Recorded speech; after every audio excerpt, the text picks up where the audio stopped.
Ange simanyi bana mmeka video kano mukalayi. Naye omusajja ono bw'aba akooye, lwaki bamulekayo n'awummula? Omusajja ajja akooye, ne mumukaka, aliko ebyokunywa bye, ne mwagala mumuleete mu bantu ku buli mukolo muba mwagala okumuleeta. Lwaki omusajja temumulekayo n'awummula? Ne baneno n'ekyambalo ky'amagye kyalaba ku kitiibwa kyetuwa ekyambalo ky'amagye. Omusajja ajja nga yenna omulabira ddala omusajja ayagala kugwa bugwe bw'ati. Neera mumuleeta ne mumulemeza ku bantu. Omusajja mumuleke yawummule, tukimanyi nti mumulya mu ngalo era mumuteekateeka mussa mu positions ennene mumwagaliza. Naye ye ng'omuntu ekyo kye mumwagaliza ye takyagala. Lwaki temumulekaayo? Omusajja n'awummula. Omusajja abalaze ebbanga lyonna nti agenda ne ku Twitter handle ye n'atweetinga ebintu ebitajjansa abalaga kye mumuteekerateekera ye tali willing ku kibeera, tali ready ku kibeera. Naye musajja mumulemezza ku Bannayuganda. Omusajja oyo olunaku lumu ajja kugwa ekigwo ku ttaka. Oba mujja kwekanga nga ye lumu mu bantu ajja kugwa ekigwo. Omusajja mumuleke nga yawummule bannange. Kibajjako ki? Ne banentunuulidde omusajja olunaku olwaleero, sajja mukoowu, sajja aliko ebyokunywa bye, mumuleese mu kasana ke kalinga akasana. Ne ngamba naye Abannayuganda mwabaaki. Ye Gaaya agezezzaako nnyo Kibalaga n'abaga bannange nze siri mwetefutefu kutuula mu ebyo bye muntuuzaamu. Muba mwagala Kibalaga atya akibalaze indirect. Kubanga byonna ebikolwa bye byonna byakola bibalaga nti ye sitali willing okutuula mu eyo entebe gye mwagala omutuuzaamu. Naye omusajja mumulemerako ne mumusiba ku bantu, simanya mumukolera bipate, simanya mutaddewo Piero yu, simanya mutaddewo biki. Bana omusajja mumuleka awummule. Omusajja oyo lunaku lumu ajja kola ekya Salva Kiir yali mu parade oba yali mu parade y'amagye oba yali mu mikolo ki omusulo ne gumuyitamu. Sajja mumuleke nga yo bannanga awummule. Ka video bana mmwe mukalabi baganda bange. Mu butuufu nsose ne netegeeza ne nganza buli kyombi wulira buwulizi abantu nga babyogera nga bagamba omusajja ono bamuleeta ku functions nga akooye. Naye mbyerabiddeko olwaleero n'amaaso gange. Bannange byannaku omusajja yabalaga ntali willing kubeera mu position eyo. Naye bo bagimusibako lwampaka. Bannange Uganda oseka bw'okaaba. Kekujuzi omukulu General Muhoozi Kainerugaba we baali e Kololo nga bali n'abanamagye nga bali ku drills. Omusajja bamutunuzaamu kamera n'okumulaga entebe mu butuufu ng'alinga tagiraba. Omubiri gwonna ng'ogulaba gukankana, ng'olabanga omuntu bambi oba eyasuze mu bbaala. Kweggamba n'avaayo ng'omubiri gukankana nga tanalya, talina kye yanywedde. Kyeva olaba oli akozesezza statement ye abange lwaki tebamuleka. Tuvuddeko etudde ku nsonga eziri mu ddiiro eziri mu paalamenti. Abanamagye ze balwanisa nti paalamenti ekkirize ewe aba court martial kwegamba beetu okubanga etryinga omuntu wa bulijjo oba omuntu nga si munnamagye kye bagezaako okuba nga balwanyisa mu butuufu. Era nalabyeko abannamateeka abamu nga kwe kuli ne kansona Lukoola yababuuzizza ekibuuzo, ffe mwali mutulabyeko nga naffe tuduumira amagye. Kakati ffe wali otulabyeko nga tugenda okuduumira amagye ku lutalo ffe bannamateeka abaakuguka ennyo. Gwe munnamagye yakubye emmundu essumaali otandika otya okutwewaŋŋamyako ogambe nti osobola okulamula n'ozuula oba ddala wano waabaddewo omusango gwa mada. Ebirungo wabitegeera kuba wateekwa okubaawo ebirungo 4 olyoka ozuule nti ddala waliwo omusango gwa mada. Wateekwa okubaawo eyattiddwa ng'eyamuse yabadde amenya amateeka ng'eyamuse yabadde alina ekiruubirirwa ky'okumutta ng'ono gwe basse eyasse yoona ali mu mbuga gwe baleese mu kkooti. Ebina ebyo okufuna ebirungo ebyo obituuke n'obitegeera obulungi kyetaaga nga wakuguka nnyo nga nze oba omunnamateeka omulala. Babitaddemu mu zino nnongoosereza. Kaakati era bakyakukuta naye njagala kubuulira ekiruubirirwa eyo gye kiri emabega. Nazzi kuno gavumenti eno yennyini ng'ekulemberwa General Museveni yaswalanga nnyo omuntu yavunaanwanga mu kkooti ez'abakugu ne bamuta olw'okuba obujulizi bubuze. ekyokulegeza oli bamuvunaananga okuseketerera gavumenti kakati nga naye tebalina bujulizi wabula balumika amasimu emboozi zebanyumya ono alabika aseketerera gavumenti kati bwe bamuleetanga mu maaso g'omulamuzi omukugu ng'agamba tewali bujulizi agende kuba amateeka gagamba he who alleges must prove gw'alumiriza gw'alina obuvunaanyizibwa okukakasa nti by'olumiriza bituufu baabakwatanga nga bafuluma geeti ya kooti ndowooza bye wabimanyanga ebya black mamba kakati kye baakola ne bagamba ye lwaki tubonaabona naabo tugende mu kooti y'amagye tubajwetekengako ebisango kuba kooti y'amagye atuulayo nze mwerondera ate muwe ekiragiro yo tomuta ogwo muguwire mu bbanga bwe riti bwe baba tewali bujulizi nga tunwaswala mubatereke kolokooni nga bulaba abawagizi ba Nuupu bagenda kweza myaka 5 abamu olw'okuwagira Kyagulanyi bali eyo mu nkomyo kati abo babe baliyo ku biragiro kati kooti era bwe bagezaako okuexplainingira okitegeera kye bagezaako kubanga boogera timunange gwe wakuba emmundu e Somalia ate lwaki oyagala ne bino ebyoku ground bannabateeka ebandibadde bakola obe nga gwabyenyigiramu tweyongerayo era ndabye abantu ndabye Honorable Abdul Katuntu naye nga munnange talina bigambo biwoomi yadde n'akamu ku nsonga eyo. Since when did the pistol become a monopoly of the UPDF? The word used in the bill is monopoly. But I see so many people carrying them. I see the police has weapons, doesn't it? The prisons has weapons, doesn't it? The Wildlife Authority has weapons, doesn't it? These private security people have weapons, don't they? Are those weapons which the police has a monopoly of the UPDF? Does the police need permission from the UPDF to hold those weapons? Does prisons need permission from the UPDF to hold those weapons? Because there are two categories of weapons, in my view. I'm sorry, I'm not an expert, but in my thinking. There are these which are meant for purely war purposes. I think Lieutenant General Herrero here will help me about. He's the one who knows those things. This one you use to do very bad things to other people. No, that was your word. You know, those you use to attack enemies.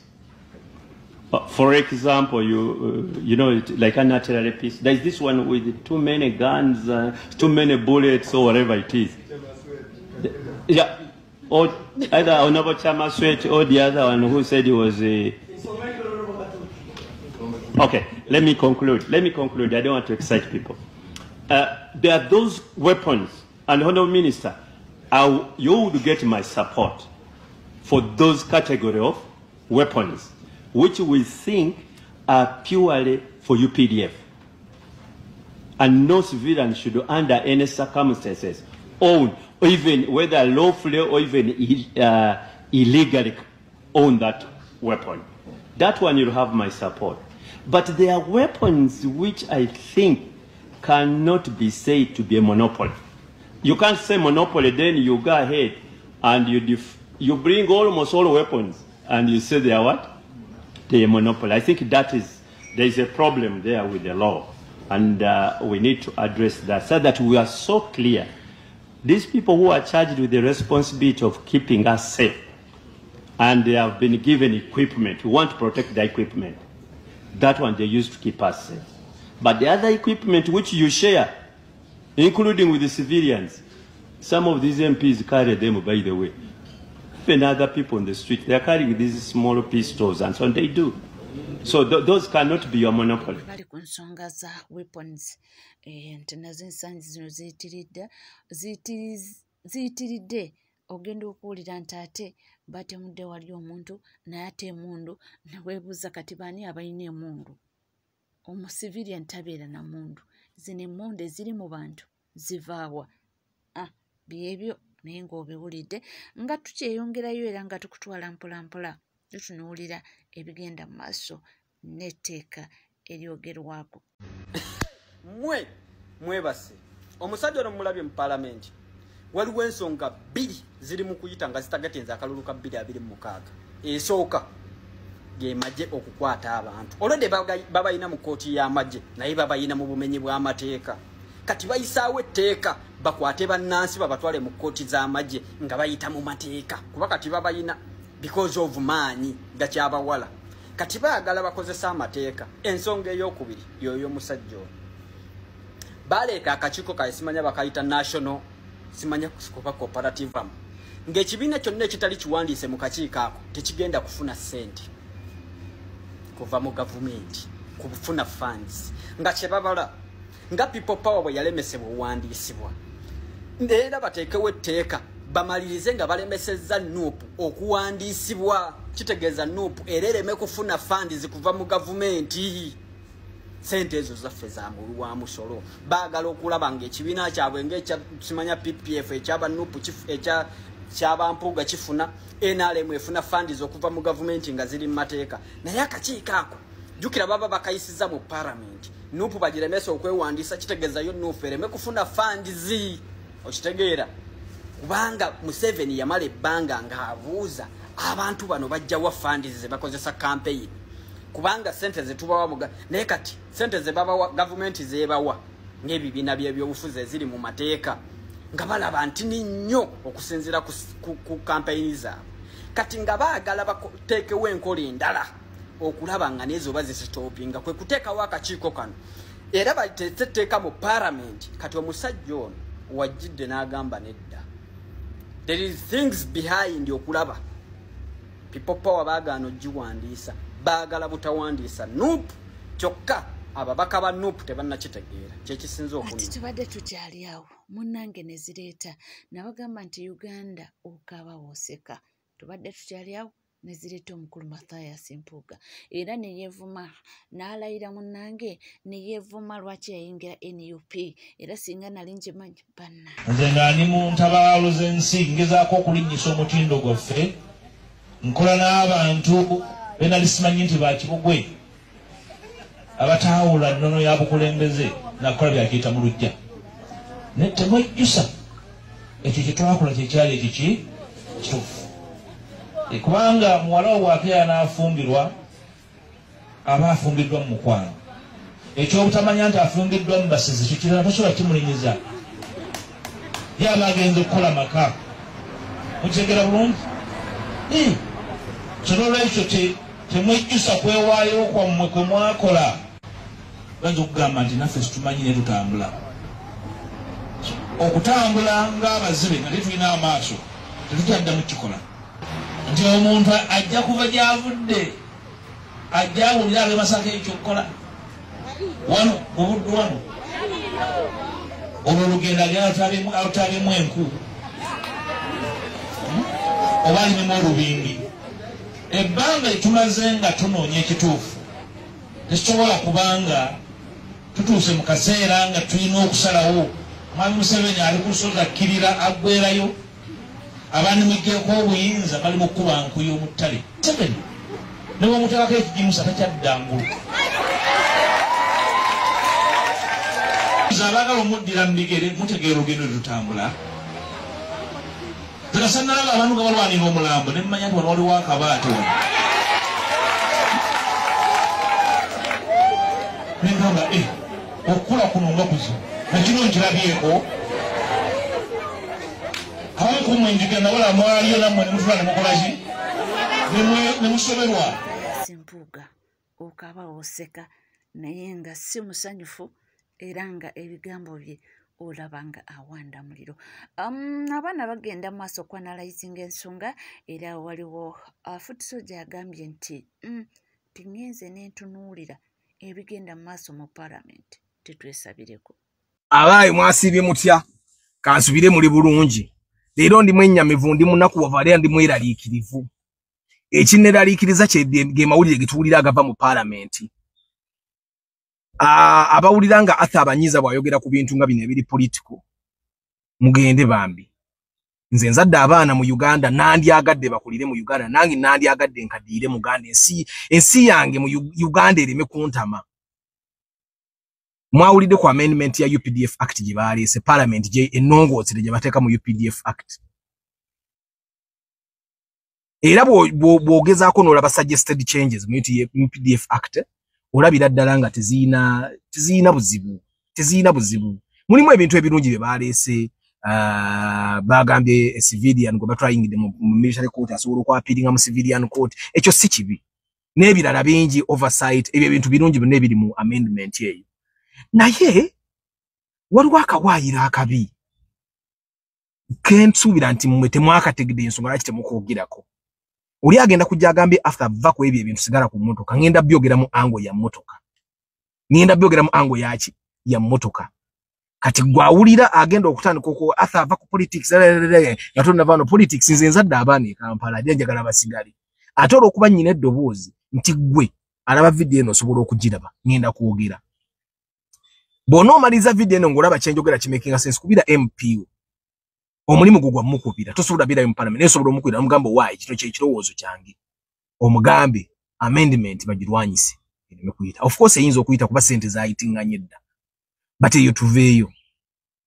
Ekintu ekimu kye tulina okutegeera nti UPDF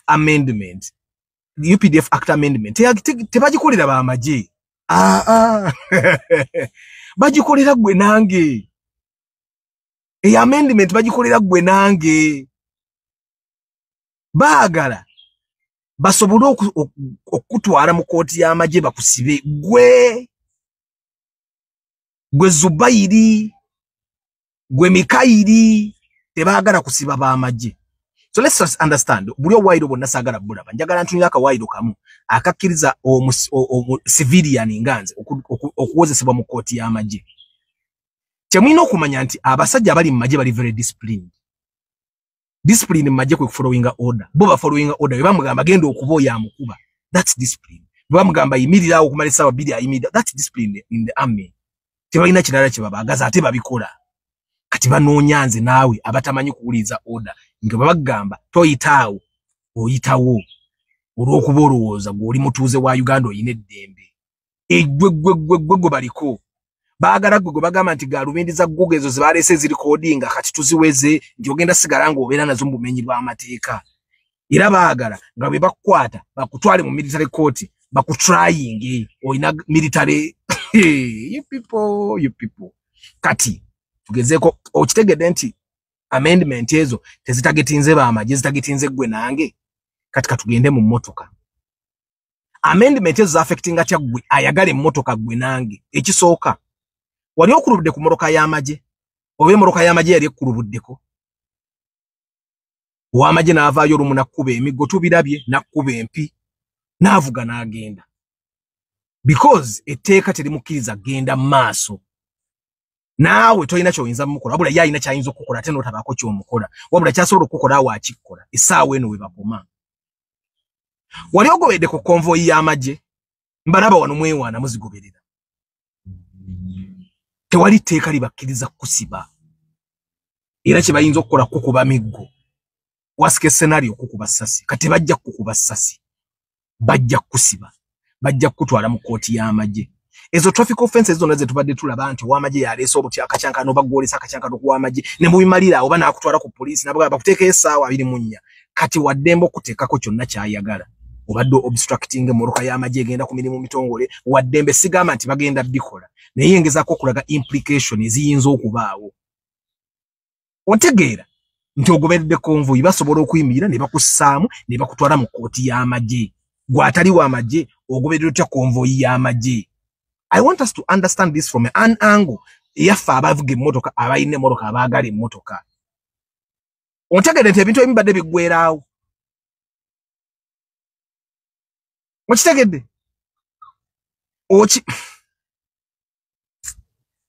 I'm worried. Kakati eyo tuveyo kukubo mujja kusobola okwegendereza nge moka y'amagye bw'ogiraba obeera wala. Omuntu w'amagye bw'omulaba omubeera wala. Ontegeera nti negwe ky'obumanya nti kyekyo nga bw'olaba abapoliisi basobola okukolako emikolo ku kkubo wa traffic ne bali kati olw'okuba etteeka libakkiriza okutwala mu kkooti yaabwe basobola. Ontegeera, they can try you. And under which circumstances nze nkubulira ekimu ekisooka mu mateeka nti gali vague. amateeka ago bagawandika nga olulimi terulikiriya kitegeeza omuntu asobola interpretinga mu ngeri gy'ayagala. Olulimi lwokka oluli vague gw'ojja kujja ngambe nga bakwata batya anti olulimi luli vague. Mwe mwennyini lwo yakuwandikira endagaano gwejjuka ogulire ettaka nga naye togitegeera. Tuveeyo eyo. Abasuubuzi b'emmoroka ab'ewa Kiseka, abasuubuzi b'esipeya w'ewa Kiseka abasuubula emmoroka kigenda ba affectinga batya. Abaana b'ewa Kiseka muleeta Buulubba, muleeta Tintono bwe mututira mu mmoroka, muleeta obutaalo obumasaamasa. Okimanyi nti busobola okuba obw'amagye. Obadde okimanyi ne bagamba ebyo bintu magye galina okubanga gabiina galina okubitunda Buulubba ku Kampala okozesaako yaki. Oba ne bagamba b'amagye na tourist vehicles zirina okuba ne Buulubba kuba zo zigenda mu nsiko. Obadde okimanyi gaadi kisobola disrupting akatale. I am telling you ekyo mbeere nga mukimanyi kubanga bwe mara okukola act ne ministry esobola okugenda n'ekola yo obuteeka bwayo nga bwe mulaba ministry of works begenze ekola obuteeka bwayo butali wali. Ne Ministry of Defense esobola okugenda UPDF esobola okugenda n'ekola yo obuntu bwane gaakati kino ky'amagye. Ne weesa nti gwasuubula ebintu bya milioni 5 naye nga tosobola kubitunda because by'amagye. Ebe efuusi kintu ky'amagye nti omuntu bamukwata nakyo bamutwala mu military code. Kati mwe ababiguledde obirina ku mmoroka okimanyi. Abasuubuzi mulabe baba affecting abasuubula emmoroka. Mwe abantu abamulete emmoroka nga zirina long range radios, radio calls ezo. Nti bwogende eyo mu nsiko zikuyambako okunoonya obuyambi okucommunicatinga ne banno naye kati basobola okuba ne bagamba kati ebyo by'amagye. Radio calls zijja disrupting embeera. Buli badde tebalina ngeri gye bakigaana. Ontegeera. Naye bali badde bakikola naye kati balina amaanyi mangi nti basobola okukwata naye ne bagamba obadde ocommunicatinga nani. Kati awo emmotoka ezo bakyasobola okutuuka ne babagaano zimport nga ng'olumu wazireetadde ne zikutuulirira ne zikusala. Tugende kufa abavuga emmotoka. Gwavuga emmotoka oteeka tinti mu mmotoka. Mumanyi okuwanika emmotoka ziri zirandi kuruza n'ogiwanikira ddala waggulu oti. Ng'eringa egenda mu lutalo. Muteekako zibbulubba ne muteekako obutaala omumasawo yaba piki. Piki mulina obutaala bagenda. Ani yabagaa nti civilian abeera n'obutaala obutemereza mutyo. Mugenda ne mukwata emmotoka zammwe ne muziteekako obutandaago ne muteekako ebintu ebyagala okukangakanga abantu. Okimanyi nti mulina etteeka bwe bagamba firearms kiri vague tebyamanyi kiki kitegeeza. Bo bali be bamanyi kitegeeza kitegeeza basobola okukwatiramu. Kakati omanye etteeka buli baterina kukwata. Totegeera nti yali kitegeeza ekyo paka nga bakutte muto wange era avuga loole. N'avuga ente. Ye teyamanya nti nzibe kuba bali bakwano be yali amanyi nti biri mu makubo matuufu ng'avuga ng'agwa ku road block nga bamugamba ente n'ebiwandiiko biri wanga bayite balina biwandiiko. Tugende wali ku poliisi ng'akyamayo kuba ye yalina emmoroka ye gya protectinga. Aba akyama ati bano bava mu mmoroka balinga abeetula nga babulawo. Nga bankubira ngamba twalifunye looya n'atuyamba kunkubira ku looya mukwano gwange. Nga ngamba agwo omusango myaka 7.